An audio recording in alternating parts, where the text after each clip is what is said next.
What's up, guys? Welcome to a new type of YouTube video. I'm gonna start doing these because I've been wanting to get back into making YouTube stuff. I got a new studio room. It's really nice.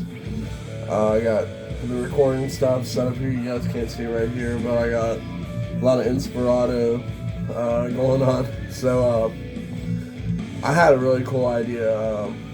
I'm a big physical media guy, and a lot of my physical media I've had for a long time.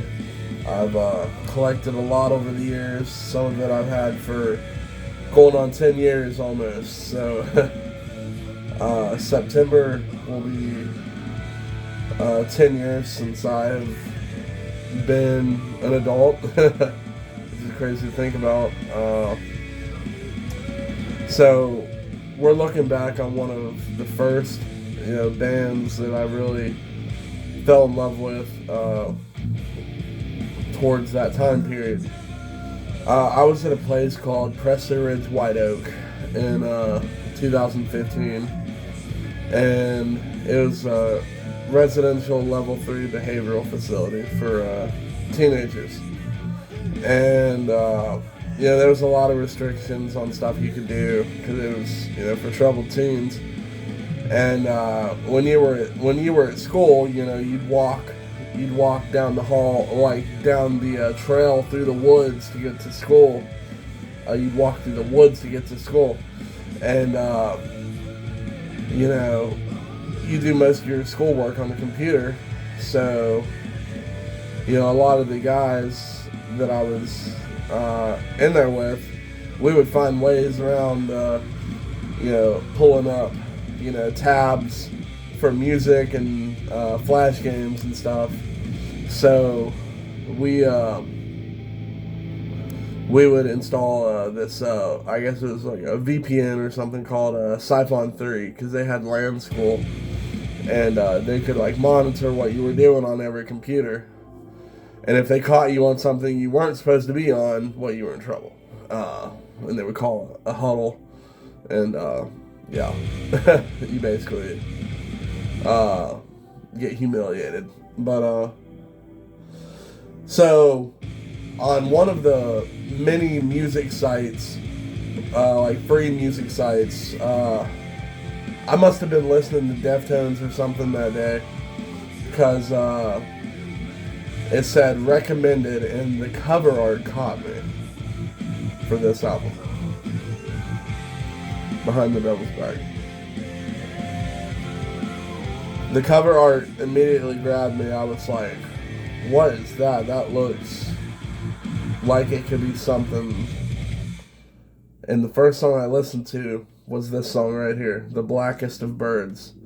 Because I just picked the one with the most metal sounding name, and I cannot believe this one has one of the least amount of streams on the fucking album. On Spotify, this one only has 700,000 streams. That is insane. This is a great fucking song, great chorus.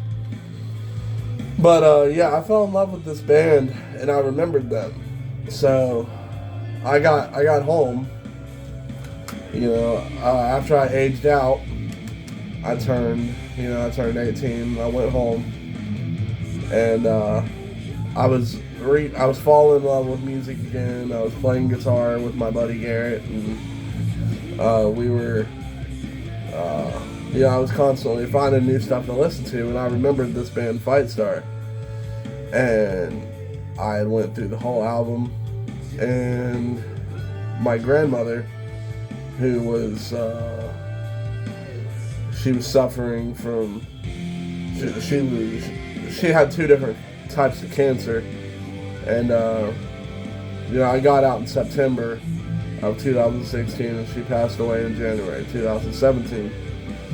So this CD, along with Final Fantasy VII on PlayStation 1, and some Dragon Ball Z movies, was some of the last things she ever got me. So I've really held on to them. But as time went on, I dug further into Fightstar's catalog, and I got my first job at Wendy's, and by that point, I'd like discovered all the old albums, like Grand Unification, One Day Sun, This Will All Be Yours, and Be Human. And with my first paycheck I ever got from my first job, I bought guitar strings for my PRS. I got a fucking PRS because Charlie Simpson played a PRS. And to this day, I still play PRS guitars. I even have a PRS amp. But, yeah, like, but yeah, with my first paycheck from Wendy's, my first job when I was 18, 19 years old, I bought guitar strings, guitar picks, helped my uncle with bills, and got these two CDs. So, yeah. And this is my favorite out of the three. I go back to this one so much because I love Charlie. I feel like Charlie's vocals are best on this one, and yeah, I get very nostalgic for Behind the Devil's Back, which is crazy because it's their newest album, but it's over 10 years old. Like, it does not feel like it's 10 years old. It still sounds incredible. Carl Brown, the guy that he is now insanely popular and in demand because he's produced Sleep Token. He produced a bunch of Fightstar stuff. Probably about half of everything they ever put out was produced by Carl Brown, I'd say. If not half, maybe closer to like 35, 40%. But yeah, like I posted pictures of Alex and Charlie on my Instagram. I would tag them and stuff. Dan would like my comments on their pics, asking when they were coming back. And then now recently, what kind of stirred my want to talk about them was last year. The mystery band President came out, and I love President. I love the songs. They're one of my most streamed artists on Spotify, alongside with Fightstar, because it's mainly you know who. I'm not going to name names, but we all know who it is. But yeah,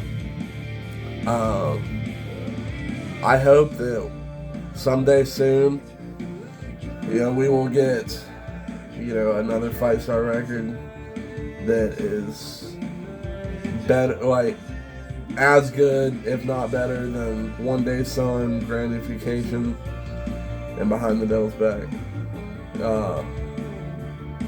I actually really enjoyed sitting and talking about this. It's been really emotional, going back almost 10 years for me.